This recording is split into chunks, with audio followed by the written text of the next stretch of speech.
Livros novos na estante, esse é o tema do vídeo de hoje. Isto aqui, na verdade, é o acumulado de cerca de 7, 8 meses, mais ou menos. Já adianto que muitos deles eu não conheço muito bem, então vamos ver juntos. Eu vou começar mostrando uma grande surpresa que chegou por aqui, que foram os livros da editora Wish. Eu não tenho parceria com a editora Wish, mas eu tenho com a Dark Side Books, que sempre me manda alguns livrinhos, e foi justamente a Dark Side que me mandou eles. Eu imagino que a Dark Side e a Wish devem ter alguma conexão, e por isso eu os recebi. E cada livro apresenta uma coletânea de contos temática diferente. Temos então aqui contos de fadas em suas versões originais, traduzidos diretamente dos livros antigos, e trata-se de uma edição de colecionador com 38 contos. Essa edição está belíssima, olhem só como ela é por dentro. Está muito bonita mesmo, e eu já bati o olho aqui, já vi A Pequena Sereia, que inclusive é do autor que nós lemos no Book and Chat Club, meu clube de leitura e conversação em inglês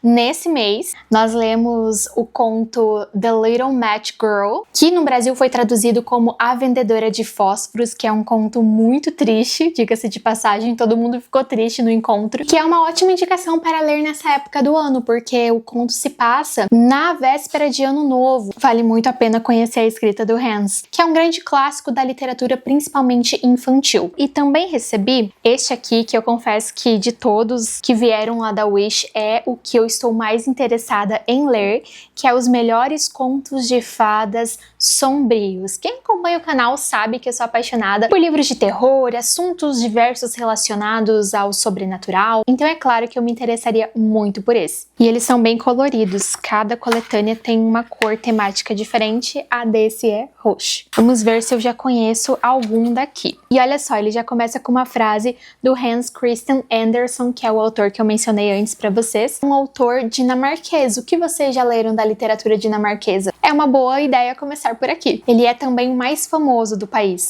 Olha só a frase que ele, escritor de literatura infantil, escreveu: "Aproveite a vida. Passaremos todo o resto da eternidade mortos." Temos aqui uns nomes bem diferentes: A Velha Esfolada, A Mãe Morta, A Língua dos Animais, O Ganso Louco, O Cadáver Mordaz. Temos aqui Chapeuzinho Vermelho, que na versão original é um pouco macabro. Pelo que eu olhei aqui no sumário, temos também mais de 30 contos. Outro livro que veio junto com esses e que eu achei muito diferente é o Contos de Fadas Asiáticos, que reúne histórias do Japão, da China, da Mongólia e ainda de outros países. Esse aqui é um pouco maior que os outros, então eu imagino que ele deva ter mais contos, ou pelo menos contos mais longos. Segundo a sinopse, há histórias recheadas de dragões ancestrais, chefes de guerra, donzelas, deuses celestiais e aquela delicadeza na edição também. Olha só que diferente. Eu não costumo ler muitos livros de fantasia, então eu acho que vai ser um mergulho bem fora da minha bolha. Temos ainda Os Melhores Contos de Fadas Celtas, este daqui com 24 histórias. Vou ler a sinopse para vocês. Em terras antigas, mágicas e povoadas por criaturas lendárias, os contos fantásticos floresceram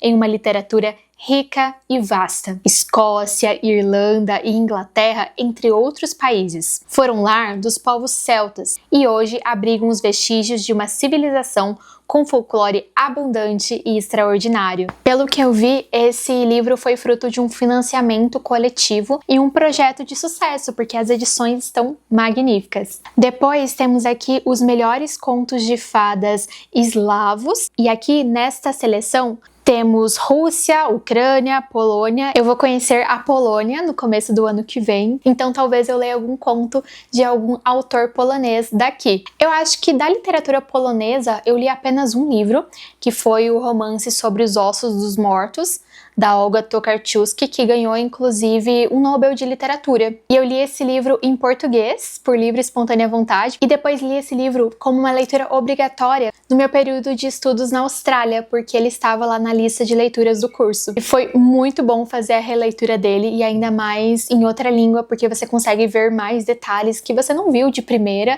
e consegue ao mesmo tempo ver a mesma história sendo contada de uma forma um pouco diferente, porque a tradução muda um pouco dos sentidos, sim. Por último, mas definitivamente não menos importante, veio o livro de contos de fadas nórdicos. Em montanhas gélidas, contadores de histórias dos países nórdicos fantasiaram ansiavam com aventuras, trolls, gigantes e anéis encantados. A curadoria especial de 25 contos selecionados resgata uma das versões de Cinderela e Aladim, além de diversos enredos originais e tradicionais que eram contados de pais para filhos em países como Suécia, Dinamarca, Islândia, Finlândia e Noruega. Eu já fui à Islândia e lá, passeando pelas lojas, livrarias, haviam muitos trolls, que eram bichinhos pequenininhos assim para vender como souvenirs. E eu fiquei curiosa para saber um pouco mais da história deles por causa de eles estarem ali presentes em toda parte. E agora estou curiosa para ver contos que trazem eles como personagens. Os trolls são descritos de formas diferentes, mas no geral eles são bem feios, esquisitos. E eles gostam muito de fazer travessuras com os humanos. Daí que vem a palavra trollagem. Bom, muito obrigada Darkside e Wish pelos livros, eu gostei bastante. E é claro que falando de Darkside e de Wish, vieram também muitos brindes, que eu vou mostrar para vocês agora.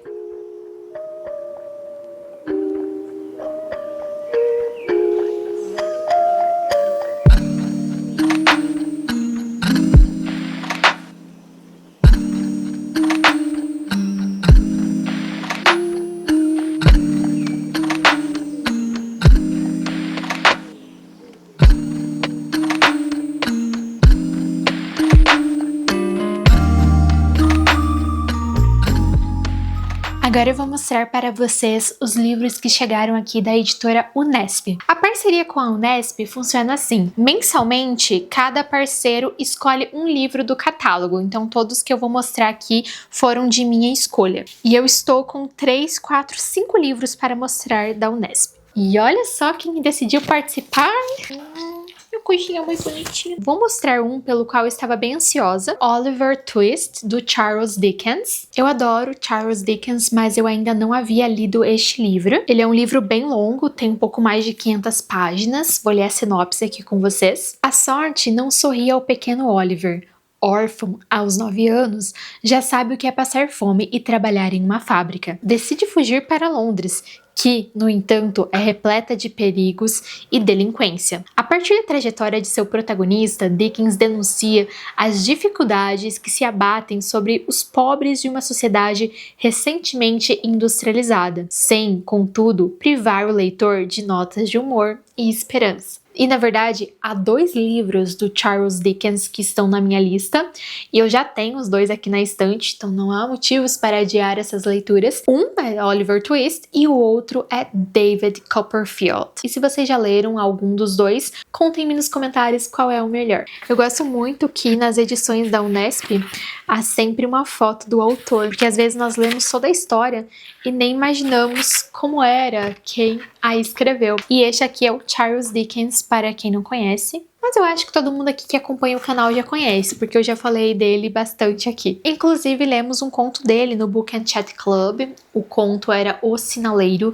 E se você quer ler um conto macabro, tudo ali tem um duplo sentido, aquela reviravolta no final, vale muito a pena. E nós lemos em inglês, porque o clube é um clube de leitura e conversação em inglês. E de acordo com os participantes, foi o conto mais difícil de ser lido no ano. Se você tem curiosidade em saber quais foram os contos que nós lemos, já há um vídeo aqui no canal compartilhando toda a lista de 2025. E em breve teremos um vídeo anunciando as próximas leituras de 2026. E vamos agora para o próximo. Os próximos livros que eu vou mostrar são todos da coleção de clássicos da Unesp, que é maravilhosa, vocês já devem ter visto por aí, são bem coloridinhos. E eu pedi um do Herman Melville, que é Israel Potter. Neste livro, Melville nos transporta à América colonial, revelando a vida extraordinária de um homem comum em meio à Revolução Americana. Pelos olhos de Israel Potter, testemunhamos a guerra, a intriga política e a luta pela liberdade. Em meio a encontros com personagens históricos e aventuras com piratas e soldados, a obra nos convida a visitar um dos períodos decisivos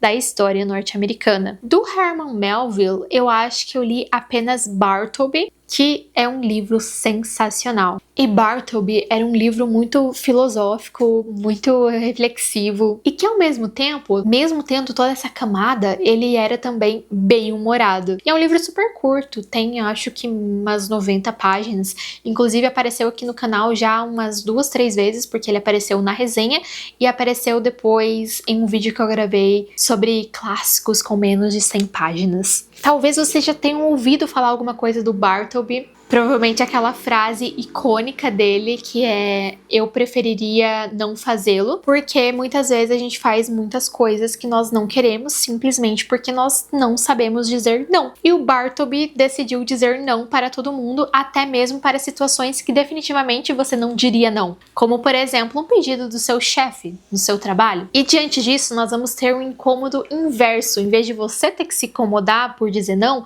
quem vai se incomodar com o seu não são as pessoas ao seu redor. Então é um livro bem interessante. Depois temos aqui Essa de Queiroz. Do Essa de Queiroz eu já li O Primo Basílio, O Crime do Padre Amaro, e foram livros espetaculares. Além da minha formação de letras em inglês, que vocês já conhecem porque eu falo muito de literatura inglesa aqui no canal, eu também sou formada em letras português. E nós estudamos Essa de Queiroz, é claro, na disciplina de literatura portuguesa. E foi lá que eu conheci a sua obra e que nós lemos esses livros que eu mencionei e discutimos também em sala.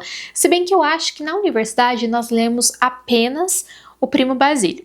Foi isso mesmo. Depois eu li sozinha, porque eu queria conhecer mais de Essa de Queiroz, O Crime do Padre Amaro. E também porque eu não gosto muito de ler sinopses de livros, então quando eu li O Crime, eu pensei que ia ter um crime misterioso, mas na verdade não era nada disso. Mas é um livro muito bom, de todo modo, cheio de críticas sociais, principalmente direcionadas à religião, à igreja e afins. E o que temos aqui em A Relíquia? Vamos ler juntos a sinopse. Teodorico Raposo vive às custas da tia Beata e avarenta, esperando um dia herdar-lhe a fortuna. Dissimulando devoção religiosa, olha só, mais uma vez vamos ter críticas à religião. Mas, sem abrir mão de prazeres mundanos, ele atende ao pedido de Tite e parte em peregrinação pela Terra Santa em busca de uma relíquia sagrada. E aí fala também que vai ser uma crítica mordaz à hipocrisia, aos excessos da religião.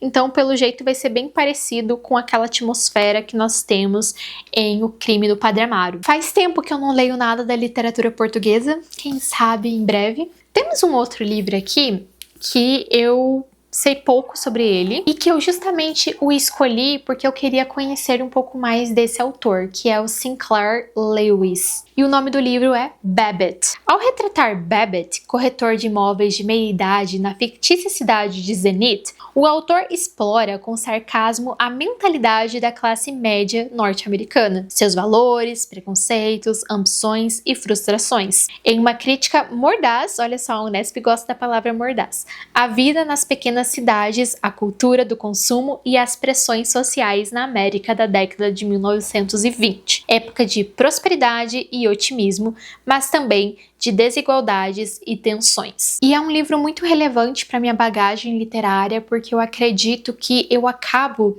dando preferência demais aos livros britânicos, principalmente Inglaterra, Escócia, e deixo muito de lado os norte-americanos, falando não apenas dos Estados Unidos, mas também da literatura do Canadá. Do Canadá eu até que estou menos em dívida, porque nesse ano li coisas canadenses, mas eu acho que dos Estados Unidos neste ano não li ainda nada. E aí, também da Unesp, o último agora da Unesp, um livro um pouco diferente dos outros, porque os outros eram grandes clássicos da literatura, livros aí que trabalham com a ficção, e esse aqui não. Este é um livro de estudos. A formação da leitura no Brasil, da Marisa Lajolo e da Regina Zilberman, que são grandes nomes da pesquisa em literatura no Brasil. E eu tenho uma disciplina na universidade que eu trabalhei neste ano e vou trabalhar novamente no ano que vem, que é uma disciplina de literatura e ensino. Ou seja, nós pensamos muito nas questões de como trabalhar com a leitura, com a literatura em sala de aula. E eu acho que este livro vai me trazer muitas ideias boas para essa disciplina e para levar também comigo de forma geral. Eu já li alguns trechos do livro, mas nunca li o livro inteiro, e ele é sempre citado em artigos acadêmicos também, então acho que vai ser uma leitura muito proveitosa. E para a última parte deste vídeo, tem mais 2 livros para mostrar para vocês. Então todos os outros aqui eu ganhei, mas este eu comprei, que é Drácula, de Bram Stoker. Eu já li Drácula 3 vezes, mas eu ainda não tinha a versão em inglês dele no original. E como neste ano eu tinha que trabalhar Drácula em uma disciplina na universidade, eu decidi comprar a versão física, é claro, para passar as minhas anotações aqui para ela. Drácula, vocês já devem imaginar que tem milhares de edições, mas eu quis essa porque realmente os livros da Penguin têm uma qualidade indiscutível, e apesar de ele ser em inglês, o preço também não é tão alto. E eu até confeccionei um marcador de páginas para a leitura da turma, que foi este daqui, em forma de caixão, né? Porque tem que ter a referência ao Drácula. E também com uma frase do livro, que é I want you to believe in things you cannot. Algo como, eu quero que você acredite em coisas que você não pode. Temos aqui também o morcego, outro símbolo de Drácula. E aí acho que não vai dar para vocês verem, mas aqui em cima eu escrevi letras em inglês, que é o nome do curso. E embaixo, Drácula e Bram Stoker. Eu mostrei um pouquinho melhor da confecção dos marcadores e tudo mais num vlog que eu fiz, vou deixar o link ali embaixo para vocês conferirem, no qual eu comentei também como foi trabalhar com Drácula na sala de aula. E recomendo muito esta edição para vocês, porque eu acho que o custo-benefício dela está ótimo. E sobre a história de Drácula, nem preciso comentar, um grande clássico da literatura, eu sou apaixonada por Drácula. Falei recentemente mais dele em um vídeo aqui no canal, com 20 góticos para ler. E é claro que este estava lá, e na verdade foi o primeiro da lista. Então dá para vocês terem uma ideia da minha paixão por Drácula. E o último livro que chegou aqui em casa foi um livro da Companhia das Letras, da Zahar, que é o Visconde de Bragelonne, não sei exatamente como é a pronúncia, imagino que seja francês, do Alexandre Dumas. Aliás, tem mais um nome aqui embaixo, O Homem da Máscara de Ferro. Se eu não me engano, essa história tem mais de um volume, vamos ver. Ah, é isso mesmo. Este último volume de O Visconde de Bragelonne. Entendi, então o Visconde de Bragelonne é o nome de uma série, talvez, e aí este daqui em questão se chama O Homem da Máscara de Ferro. Fiquei surpresa por receber esse livro aqui, porque o que aconteceu no ano passado, eu perdi o prazo de inscrição da lista de parceria da Companhia das Letras. Eu me esqueci e quando eu lembrei já tinha passado, já tinha encerrado, então eu não pude me inscrever para concorrer à parceria. E aí eu recebi esse livro aqui da Companhia das Letras do nada, então eu fiquei feliz com o presente. E ele veio também com uma bandeirinha, vamos abri-la. Olha só que bonitinho. Aí vem aqui para pendurá-la. Deve ser algum símbolo em relação ao livro. Bom, pessoal, e é isso por hoje. Espero que tenham gostado desse vídeo. Todos os outros vídeos que eu mencionei estarão ali embaixo no primeiro comentário fixado. E vejo vocês no próximo. Tchau!